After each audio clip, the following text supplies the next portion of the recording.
Hi there. My name is Summer Cohen, and you're watching or listening to episode 2 of Breaking Frum. I am so excited to launch this new series where I interview folks who left their ultra-Orthodox Jewish community and ask them about their perspective on it and where they are today. And this is hopefully the first of many of those. Today, I'm honored to introduce someone that I've been friends with for a little over 2 years now. She and I grew up in the same Hasidic dynasty, but we grew up in different cities. So I'm also curious, just throughout the interview, how our experiences of that differ based on where we lived. Since leaving the community, she got married to a man who is currently in the military, and she is the mother of one and another that is very quickly on the way. Um, and I am so excited to welcome Henny to the show. So thank you for being here.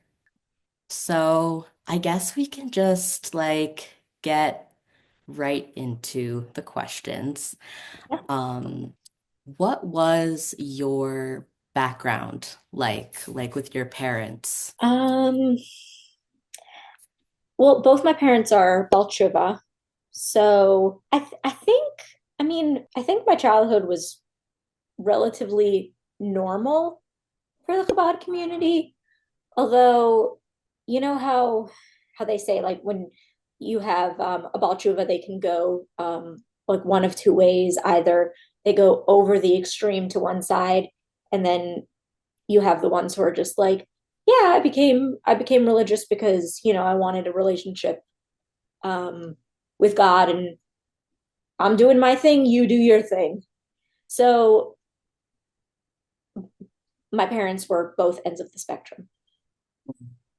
So it was a little weird, but relatively, I think it was a pretty normal about upbringing. So one of your parents was like more lax and the other was more stringent. So I don't know if I would use the term lax, but it was more like my dad chose Chabad because he connected with people and a lot of the teaching, but his level of like frumkeit was like your just basic like orthodox, like following Torah and mitzvot, but not like overdoing anything. But with my mom, it was more of the Like very machmir. a lot more than Mahmir. It was more to me at like growing up. To me, it felt like sort of idol worship towards Chabad, if if you know what I mean. Like Yeah. where it's just um I don't know, just little things that are not necessarily halacha, are more just chumras she would take Mm. so seriously, and like other things kind of went out the window, and you're like, this doesn't Yeah. make any sense. So So her main focus really was on the philosophy of Chabad rather than like Hashem and like the basics of Torah. yeah, I Yeah. guess. Okay. So how do you think that affected you growing up? Your father. Uh, I know that my father tried really hard to balance it out, Mm. and I did have a lot of outside influence that balanced it out. Whereas in like if I thought my mother was doing something absolutely just ridiculous or over the top or I don't know, just insane, I'd go, I'd have someone who did grow up who comes from actually a very Gej family, who's still very, very from, to like get her to kind of tone it down and be like, this is not actually something you need to worry about. Wow. Okay. Yeah. So I did have a lot of external influence. So that I think that helped. Like, are you comfortable sharing which community you lived in? Yeah, I grew up in Crown Heights. Okay, so for anyone who's not familiar, Crown Heights is kind of like the Mecca of Chabad Lubavitch. Yeah. And often from people will refer to that as being in town. So someone who grew up in town, like grew up in Crown Heights, versus someone like me who grew up out of town, out of New York, in a different state and different city. Those experiences are very different. So I'm super curious, like, what was it like growing up in Chabad, like in the heart of the community? I obviously I don't know for sure, but I'd like to say that is probably there's probably a lot less outside influence from like other Jewish communities or um just the world in general because it's like it's not insular. I mean that Chabad is very in general very like kind of out there, but because we don't share the community with other forms of um, you know, Jewish observance. It's really all like just a Chabad community. It's a little different than what other people experience. Like all of our, you know, all of our schools, all of our stores, everything falls under Chabad, whether it's like the kashrus or the standard of tznius, um, you know, anything like that. It's all the same. Right. So, I remember growing up and like feeling so jealous that other people got to grow up like in the middle of Crown Heights and they could go to 770 whenever they wanted to. And like I just remember that being a standard that I wanted to live up to. Did you ever feel like, did you feel lucky that you got to grow up there? I don't know if I ever thought about it while I was growing up. Mm. But I think, as I've gotten older and become an adult, this is pretty cool because it was, you kind of feel like you were in the center and like you feel Mm. like you were, I guess, in terms of like what, young girls are going through. It's like you're the popular one because you come from like the fancy school, like the fancy family or whatever it is, It's like, Yeah. yeah, you're the epicenter of your life Hmm. because growing up in Chabad tends to be what your entire life is. Yeah. So you feel like you're at the epicenter of it. And I don't know, I can think of like things like from camp or at school where we did have the out of town girls. Mm. It was the in town girls that are the popular ones. And even in camp, like no matter where you're from, it's like the girls from Crown Heights are like, you know, the it girls. Did you ever get like a sense of pride from that? Probably. Yeah. Like That looking makes back, sense. yeah, probably. But growing up, I don't think I thought about it at all. I think it was just a given. So, when you were growing up, like in your early years, did your parents being Balchuvas affect the way that other people treated you, or was that kind of normal? I can't think of any instances where like that was an issue. Okay. Interesting. That's Um, good to know. I mean, there were, times where some people were like, "Oh my God, you're allowed to read that," or "Oh, "You celebrate Thanksgiving," but Mm. I don't know. I don't think it ever like affected me. Yeah, that's fair. Yeah. So you would say you had a pretty normal, like happy childhood in your early years. Yeah, I mean, I think so. Aside from, just like personal things going on Mhm. in terms of like the community and Yiddishkeit and all of that, I'd say it was pretty typical and pretty normal. Okay. Yeah. Um, so you don't have to share which school it was exactly if you're not comfortable, but I do want to ask you a little bit about what your education was like, K through 12. So I actually went to two different schools Mhm. in Crown Heights. So I started off in Beis Rivka, and they stopped offering the full day Yiddish class at a certain point. So my mom took me out and put me into Beis Chaimushka. Not the best move for everyone involved. Um, and I was extremely unhappy. Although I will say, I did make some very good friends. And one of my teachers, I still maintain a relationship with her. Wow. So that was good out of it, but the rest of it was not a good experience. And so going into junior high, into sixth grade, I just refused to show up. And I told my dad, I was like, I'm not going back to that school. I don't care what happens to me. I'm not going back. So my dad had to pull a few strings, but he got me back into Beis Rivka, Okay. which I was very happy with. Um, I will So, say that the education in Beis Rivka is better mm, than it is in Beis Hamashka, specifically for secular um, stuff. And you can see the effects today. Like yeah.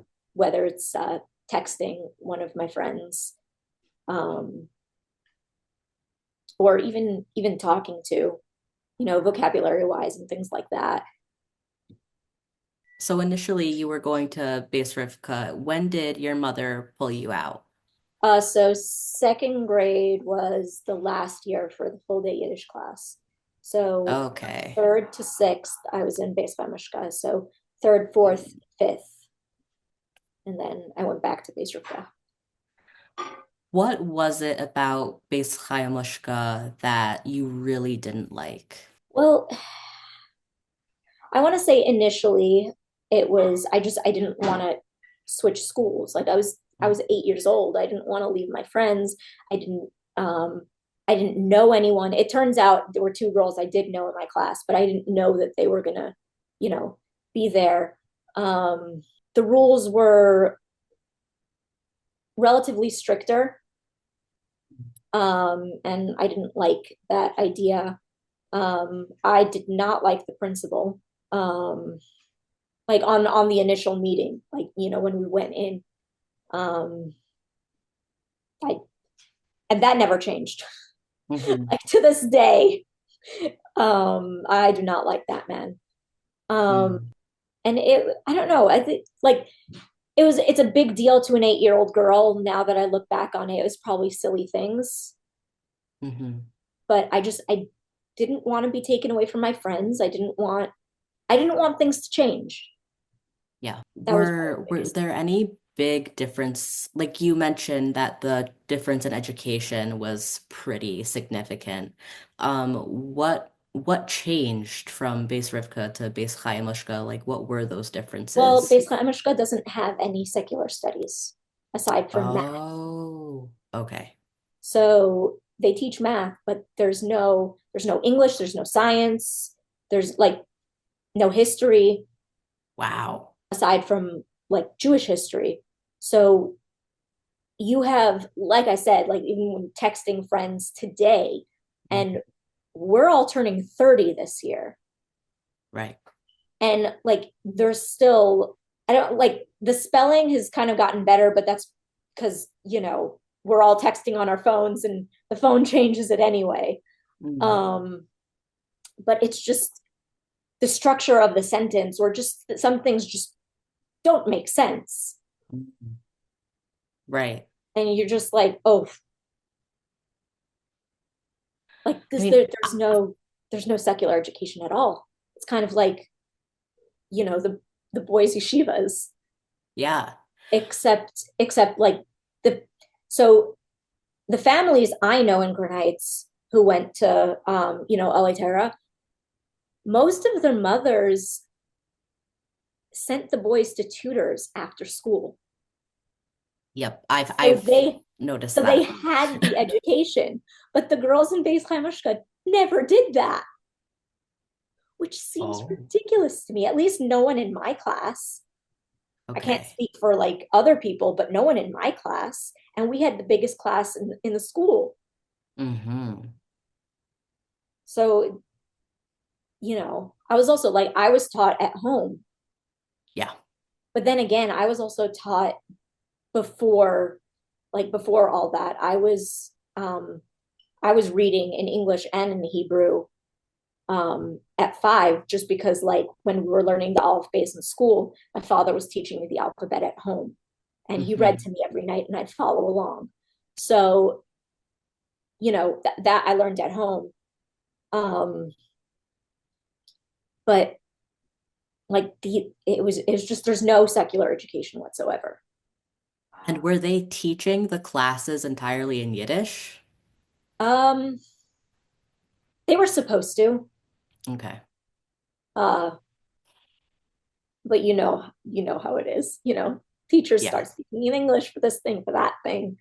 But for example, like the translations when you like were in like Chumash class or Navi, the translations are all in Yiddish versus in English. Okay. Mm-hmm. And yeah, so Okay. Wow. So I'm actually a little surprised because, with my experience, girls, for people who don't know, there has been a big conversation, especially in the last couple of years, around ultra Orthodox schools and yeshivas and the education that people are getting. It's very common for, especially in Hasidic yeshivas for boys, that there really is no secular education. There's some math, a little bit of science, and reading and English, but it's not extensive and it's not usually enough to keep them at the same level of their peers. And like Henny said, a lot of parents will actually teach at home or send them to tutors after school just to keep them on pace with kids in the secular world. For girls' schools, in my experience, the secular education, if it hasn't been, hitting public school standards, sometimes it even goes above and beyond. So yes. this is the first time I'm hearing of a girls' school that was acting like a boys' yeshiva. So this it's the only school in Crown Heights that's like that. So saying all the Wow. other schools have secular studies. Right. It's just Beis Chaimashka who doesn't, and I think that's why my mother chose it, Right, because because she was so in religious. her head, anything secular is evil. Anything that isn't, you know, the Rebbe or Yiddishkeit is an absolute no no. Mhm. And I think at the time, um, well, not I think I know, because my father and I have talked about it. Um, you know, later at the time he was just trying to keep the peace, so he kind of went along with whatever she wanted, Yeah. even though he knew it was a bad idea and he Hmm. saw how miserable I was. um but I guess at the time in his mind, um he thought that shalom bias was more important. He does say he regrets that now. Yeah. But I mean, I think I turned out fine. I think so too. Thank you. Um, so yeah, you're young and you're already experiencing like, this really religious part of the community is having some negative effects on you. And, you are hungry for more education and more understanding of not necessarily the secular world, but like how reading books in English and knowing about secular studies. So that's sort of becoming a theme in your younger years, would you say? Well, yes, but then again, being who like being the person my father is, Mm. um, I did get a pretty decent education from him. Right. Okay. So, my father comes from the old school, like secular Jewish home where education is everything. Mhm. And he has his master's degree. He was in school for a bazillion years. Yeah. Um, and even my grandmother, who was, a stay-at-home housewife and mom, she had a degree as well. Um, she didn't, I mean, she didn't really use it after she got married, but she had one. She had one in I think it was in biochemistry. I'm not sure. It Oh, was one of wow. it was a science field. She because that's how my grandparents met. She worked in his office. Wow. My grandfather was a doctor, so Okay. So your parents are coming from very like secular, intellectual Jewish homes, yeah, and then they become right. So my father very, still had like education is important, whereas my mother, who had her education in the Soviet Union, and so coming to the United States, it kind of lost all its meaning because her degrees never transferred. So she's like, oh, so you don't need this. It's not important. so your mother grew up in the Soviet Union? Yep. Oh, I never knew that. Yeah. I'm learning Henny lore. Yeah. Um, She got to the United States right before the Iron Curtain fell. wow. Yeah. So she literally came with, you know, her bag and some stuff because she was going on vacation. That's fascinating. And just to give a little bit of a debrief to the audience, Chabad is a very Russian dynasty. They come from the city of Lubavitch in Russia. And the Lubavitcher Rebbe, before his death, was very involved in the Soviet Union and making sure that Jews could still be connected to Judaism, even under the Soviets. And so they still have a very strong connection to Soviet Jews today as a result of that. So that probably adds a whole other layer of context to why your mother became so religious. Yeah, it's also because it wasn't allowed Hmm. where she was growing up, and it wasn't like she didn't come from one of those Gesh families that like still maintain their Yiddishkeit. She came from um, a very secular family, but I think in general, back in the day, even secular Jews, at least outside of the United States, were still very, very connected to their Judaism, whether specifically like after the Holocaust, Yeah. especially families who have, like members who were directly affected, um, like my mother's family. So whether or not um, you're religious, there's still that like otherness, but it's not just because of that. It's also the government would other Jews regardless of their religious like stature, you know Right. Okay. like Jews weren't considered Russians, they were considered Jews. Hmm. So, I mean, not to backtrack too hard, but what prompted your mother to want to join Chabad? Family members, Mm, okay. family members who had come to the United States a few years before, who who were Chabad. They Hmm. didn't settle in Crown Heights; they settled in Muncie, but Right. um, they were Chabad. So I think she just kind of picked up on it and then like latched on really, really tightly. Mhm. Okay, that's giving a lot more context to the like really staunchly religious and st Yeah. frankly staunchly Chabad in that scenario, right? Because that's the culture and that's, there's a strong connection there to the Rebbe. Um, and yeah, they would have joined like before the Rebbe had passed away too. So Oh I'm yeah, sure that, yeah. Well before. So I want to say my cousins came here in the early 80s. Mm-hmm. and my mother a little less than a decade later. So Okay. they were, I mean, the girls went to Beis Yaakov, but they were still, they were the Chabad family in Muncie. Okay. Interesting.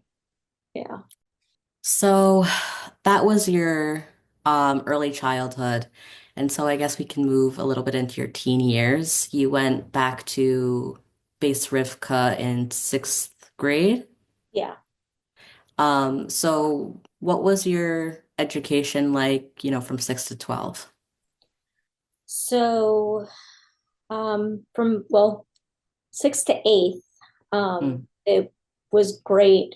I had, I was back with my friends. I had a great time. I was at the top of my class, but home life was pretty rough towards the end of eighth grade. So I wanted out. I wanted to leave Crown Heights. I didn't want to, you know, be around home. So I convinced my parents to send me to boarding school. Definitely chose the wrong one. Um, yeah. but I chose it based on the fact that I had friends who were going Mm, to that school. So so I left Crown Heights, and after that things kind of got rocky, I'd say. I got myself kicked out on purpose because I hated it so much. But when I came back home, I didn't want to be home, so I just up and left. how Uh, old were you when you did that? 14. Okay, so you left home. Where'd you go? Initially, I went to my cousin's. Mm, It started me babysitting one night, and then I just stayed.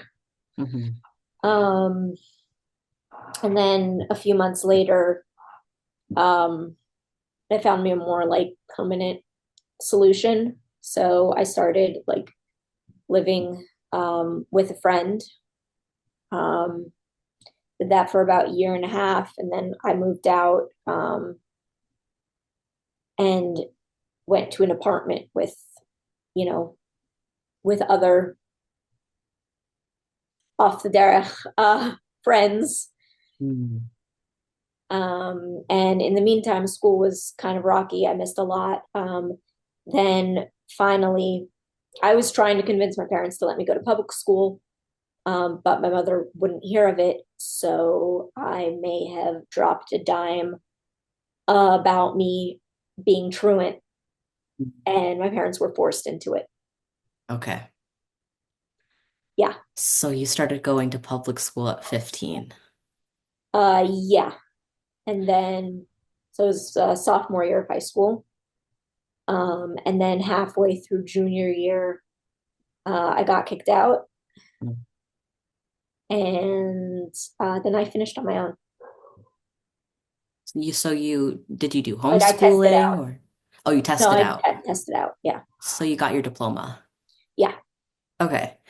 So I'm curious, was this boarding school also religious or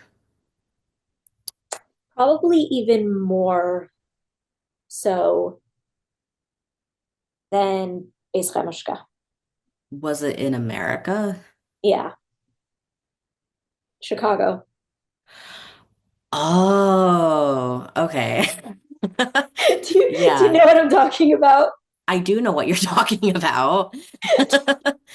Um, all right. So I get why you wanted to get kicked out. Um, Yeah. so you kick yourself out of school, you're living on your own for a little while, and then you put yourself into public school. How do you get kicked out of public school? A fight. Okay. I didn't start it, and it wasn't with another student, it was with a security guard. Okay. And so I mean, I still maintain that I wasn't at fault, but the security cameras were broken. Hmm. Okay. Yeah. So you leave school and you finish on your own. Do you move back in with your parents or? Um, so at one point, so at a certain point, my parents split up, Mhm. and at the time, I wasn't talking to my father for very stupid reasons that just that I regret to this day. But um, it is what it is. I was a teenager. There was a lot going on, and so from about I want to I don't know if it was right, like if it was right before I turned 18 or about 18. Um, my mom got an apartment, so I moved in with her. Um, that was a disaster. Um, and then eventually, I moved out on my own, got my own lease. Um, I mean, like I had roommates, but every young person Yeah. has roommates, especially in New York. So you were working at the time.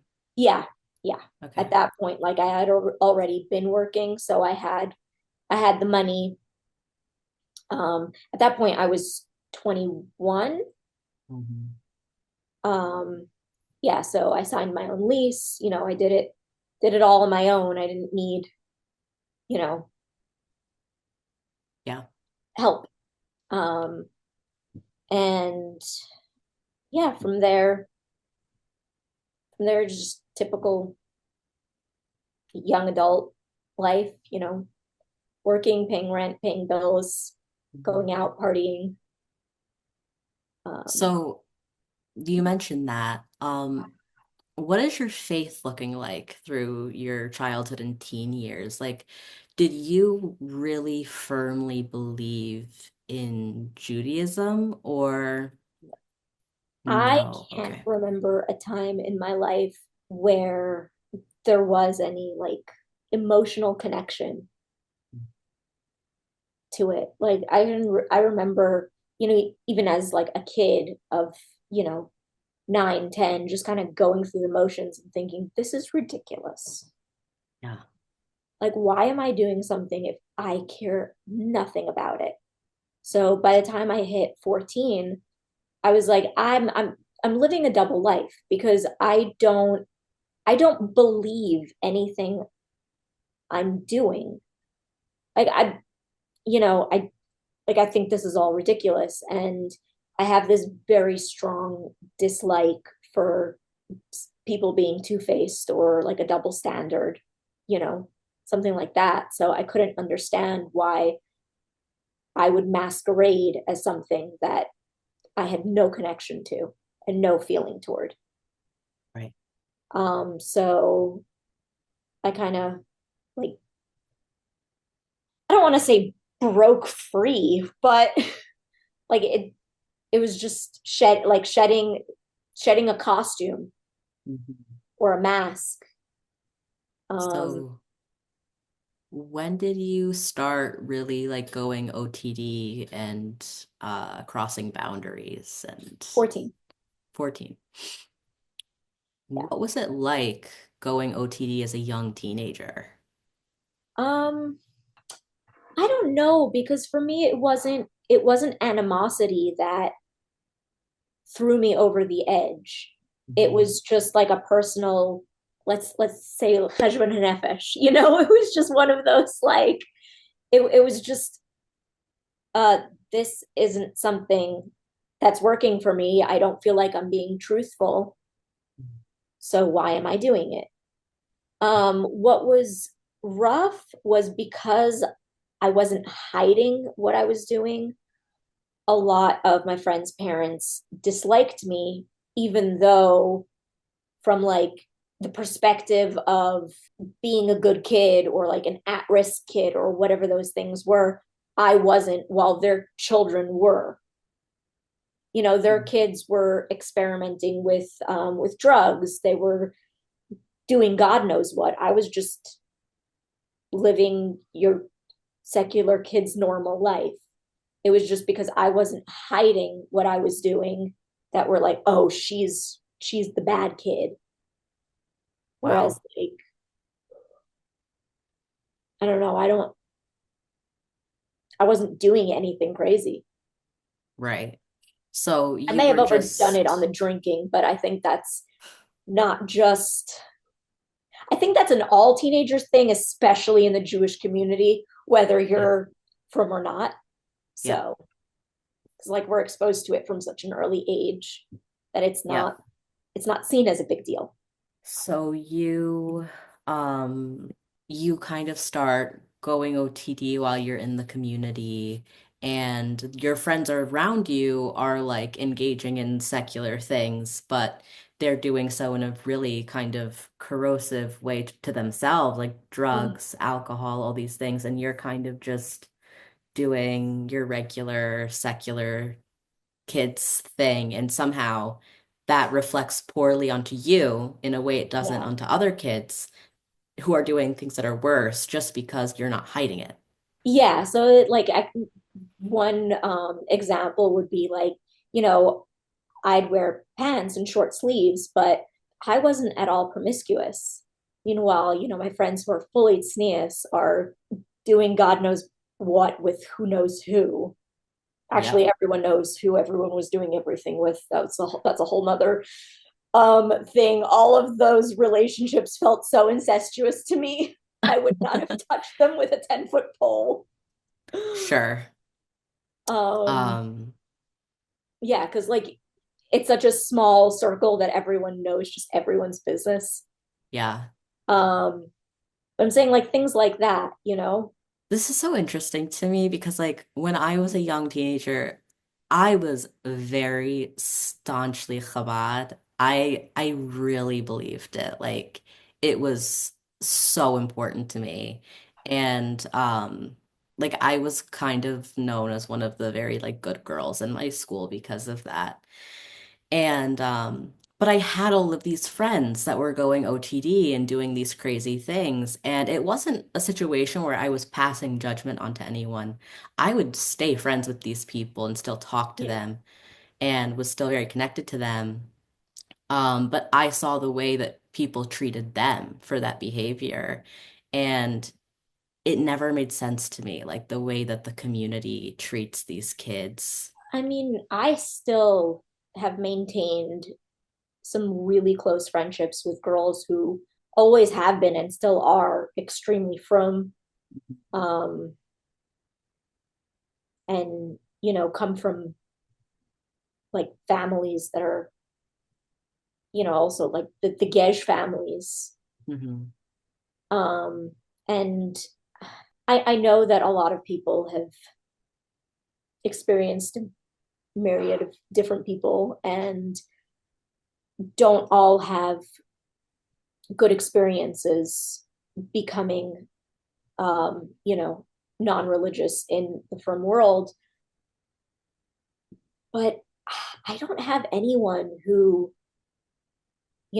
has cut me off for that purpose or treated me differently for that purpose.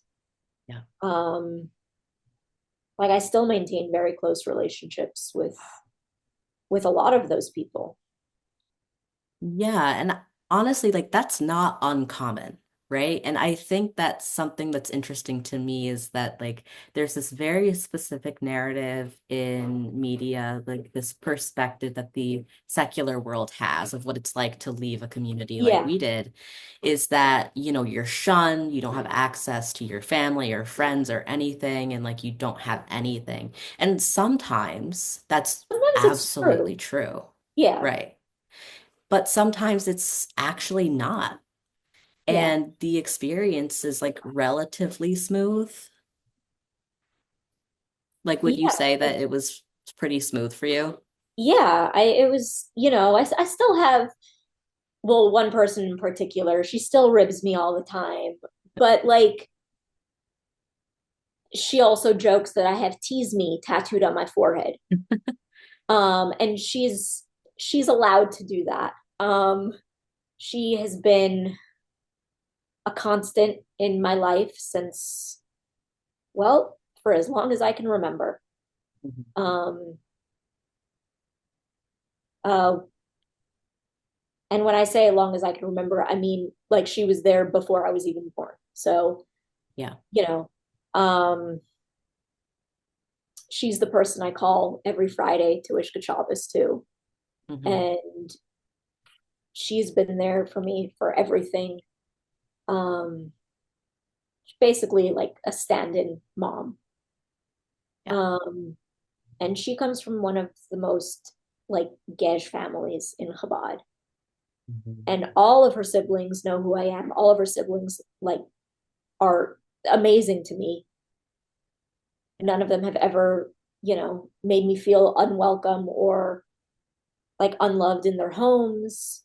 Um, Obviously, like I maintain like a level of respect. I'm not gonna show up to their house in like a low cut shirt and jeans. I'll put on like a skirt or a dress.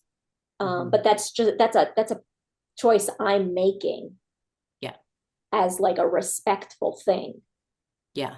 Um, but there's never, they were extremely welcoming to my husband when I introduced him, and I introduced him at a wedding in Alaitara. Wow. Yeah, and I think there was only one person who made a derogatory remark Mm. toward my husband, who at the time was, well, my fiance slash boyfriend. Mhm. Um, we hadn't like he hadn't spoken to my father yet about the whole marriage thing, so we were still technically you know um, boyfriend girlfriend. And I don't know who it was. I've been trying to figure it out. I don't know. I still don't know who it was. And my father had just, took him by the shoulder and said, "Don't listen to that guy." And, like they walked off. But everyone See. else has been very welcoming to him, and they still are. They ask about him. Mhm. Um, it's Yeah. it's not. Yeah, It's beautiful. What was it like transitioning from this community to the secular world? Was that hard for you? I don't think so, but I think that's because I have so many family members that aren't from. Like a lot of my Hmm. cousins aren't from, and like I said, like both my parents are Balchova, so I had a lot of exposure, I guess, to the outside world. And there were a few things that were a culture shock, but that was more after I left New York. So I think it was more of like a New York centric culture shock than Right. like a Judaism culture shock. But I don't know, my husband might have some better insight on that, because I still think that like I'll say something and he's like, huh? You know? Yeah. Um, Well, so speaking of your husband, how did you guys meet? Tinder. Tinder. Okay. How old were you? We were both 24. Okay, so like 6 years after you like fully left. Well, it was, well, 10 years because I left at 14 and I was 24. Oh, okay. I But wasn't sure. Yeah. after, so I met him 6 months after I moved out of Crown Heights. Hmm. I moved to North Carolina and I met him within 6 months. Oh, so you knew him for 6 months, or did you move to North Carolina first? I moved to North Carolina, and then Okay. 6 months after my move, um, we swiped right on each other. Okay, good. Why did you move to North Carolina? I wanted out of Crown Heights. Hmm. Well, less out of Crown Heights, more out of New York. I wanted out of New York. At the time, I was dating someone who was down in North Carolina, who I knew with 100% certainty that there was no future in the relationship, but I used him as an excuse Hmm. to like my friends and family. of like, oh yeah, we want to be closer to each other. Hmm. So I arranged the move, I um resigned from my job. I uh got the lease figured out. I did like all the things. I arranged everything. And then the weekend I was supposed to move, we broke up. And everyone's Wow. like, "Oh, okay, so she's gonna stay." And I was like, "Nope, everything's done. I'm out. Bye." I got Wow. on a bus and I left. Did you like living there? In North Carolina. Yeah. Yeah, it was fun. I did, Okay. like I said, I chose. I just wanted out of New York. I specifically chose where I chose because I knew people there. So I had a Hmm. bit of like a support network built in. Hmm. Um, I had some friends down there. Um, and I quickly made new friends. Yeah, and then I met my husband, so So you guys meet, he's not Jewish. What kind of background does he come from? secular. Just totally secular. Yeah. So what was it like for him being with someone who had grown up so religious? I don't know. Probably a culture shock. Yeah, you haven't talked about it too much. I mean, not really. I don't think so. Like when we went to the wedding in Crown Heights, I made him a little bingo card. Because he was a little nervous about that. So I made him a bingo card of like, things that he'd see there that he wouldn't see anywhere else. So it was Right, like one of the things I remember on the list was like you're in the middle of a conversation and then someone like just starts saying words that you never heard of in your life and they're hmm. using it as if they're like speaking English and you're just like, yeah. Yeah. So it was like something like that. Or someone comes over to you and like whacks you on the back and says Mazel Tov and then just walks away. Or, someone gives you a shot. Like things that you wouldn't like expect at just a regular social event. Or like people show up in costume and you're just like, okay, this is not like this is a black tie wedding. Why is that person dressed like a chicken? Yeah, like just explaining cultural nuances that you just Yeah. wouldn't know. Or like a flag that isn't an American flag. Hmm. Yep. Being yeah. So I said it might be less likely in that situation because the girl that Levi married is Canadian, but she's not like the let's bring the Canadian flag versus like her sister-in-law who's from Brazil who brought a Brazilian flag. Right. So it's like everyone's different, but Mhm. it's like that kind of thing. Yeah, that makes sense. Um, yeah. So that made things easier because he was literally walking around with a bingo card and like checking things off. Yeah. Yeah. Uh, And also my father may have gotten him drunk. classic. I Classic mean, Chabad he also welcome. got my father drunk, so they're very they're the same when they're drunk. Hmm. Well, that's how you know he likes him. He got Yeah, him but also I'm drunk. saying like from the very beginning when we started dating, I Yeah. noticed that he's very much like my father when he's drunk. Like my father's Mhm. a very reserved person, Yeah. and very quiet, very not the life of the party. But the second you give him alcohol, Yep. he's you know Yeah. he's all there. Yeah. Um, I get and that. like just a very happy, just like a happy, cheerful, fun drunk. Yeah. And Like, my husband's the same way. yeah. That's really cool that you were able to see like similarities between him and your father. Yeah, there's some more. I mean, they're both artists. Um, so was your husband already in the military at that time Yeah, or yeah. okay. So what was that like for you, like marrying into that? Um, I don't know. So to be honest, I was very exposed to military culture throughout my whole life. Mm. My grandfather was in the army for 27 years, so it Wow. wasn't like a foreign concept to me. Hmm. And I had a lot of friends who were military. So I had already been so entrenched in the community at the time that it wasn't that much of, you A know, difference. yeah, of a Mhm. transition.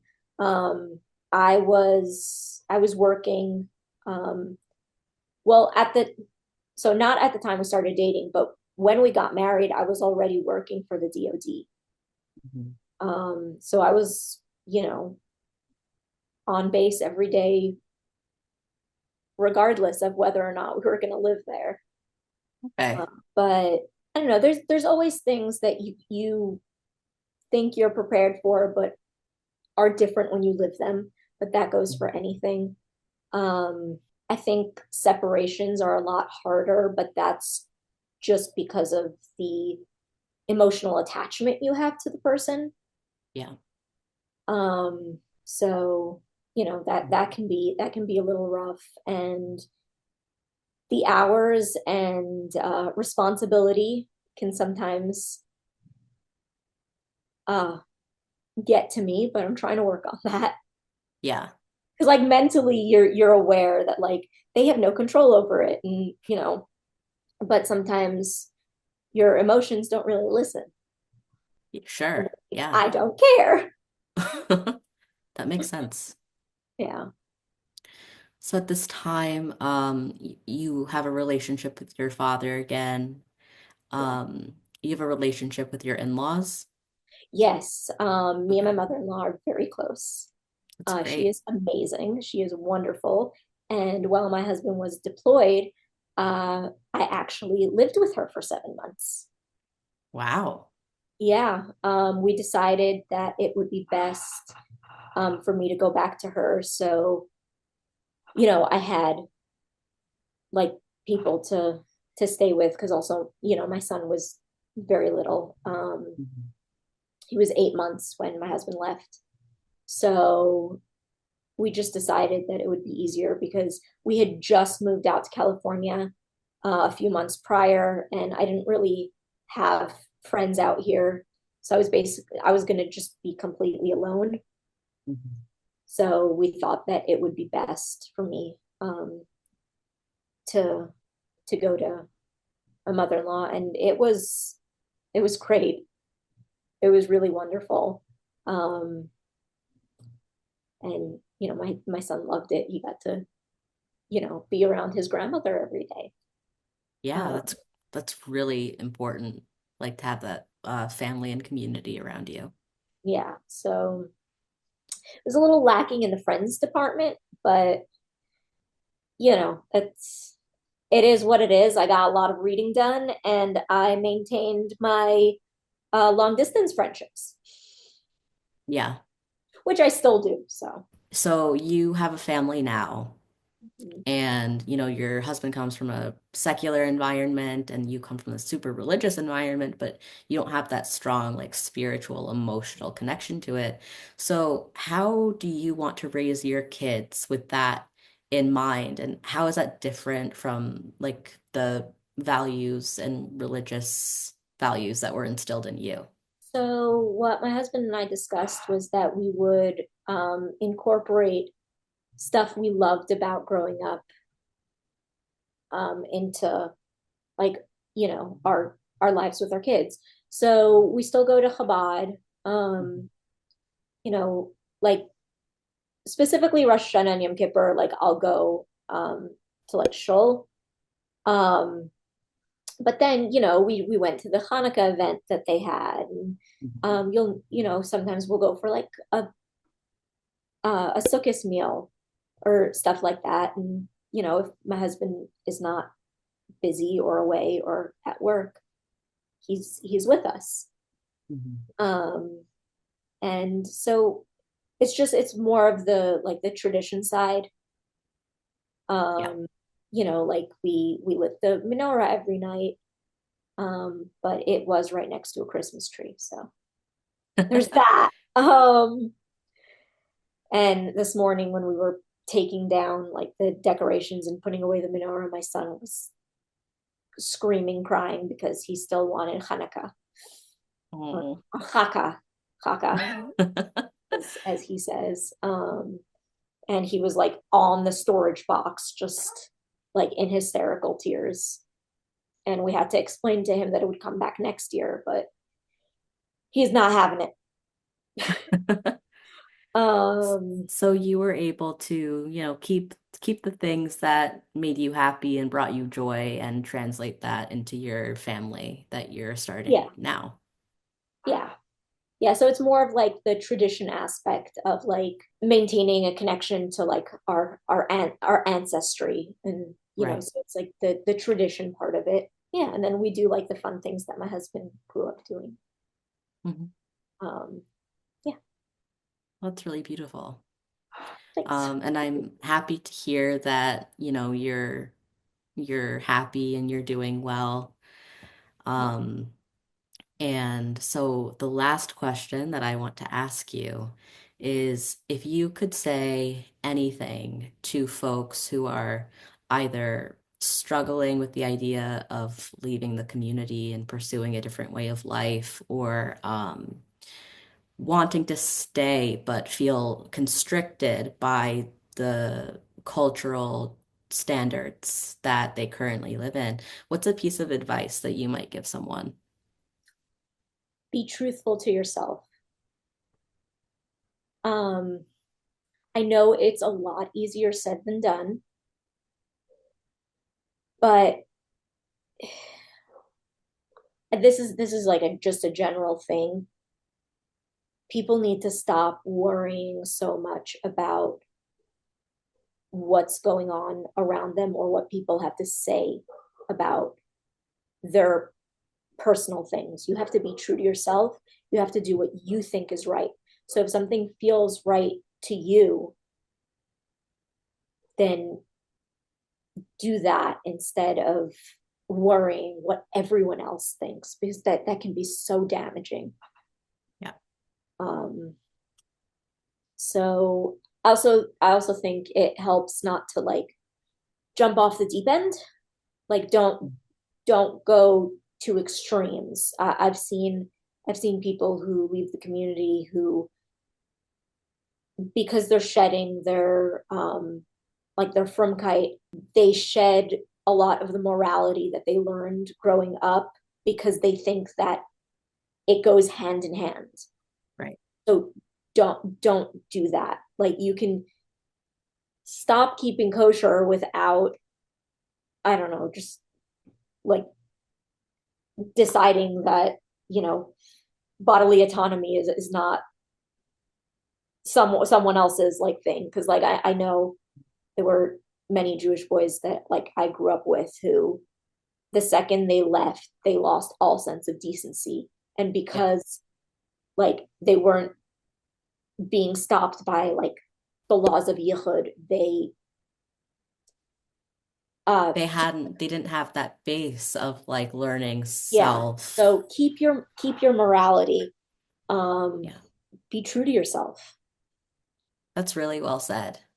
Thank you. Um, I think people could learn a lot from that, just being true to yourself, but also thinking critically about the decisions you're making and trying to, take what was good from what you came from and shed what you didn't feel served you. Don't throw the baby out with the bathwater, Yeah, is the absolutely. saying. Um, so thank you so much for your time today. Thank you for joining me for this podcast. It was such a pleasure to talk to you and interview you. Um, and yeah, so I think that's about it. And we're gonna go ahead and sign off. So goodbye to the audience. If you could like, comment, subscribe if you have anything to say or questions you want to ask, go ahead and drop that in the comment section, and I would love to have a conversation with you. So, bye bye.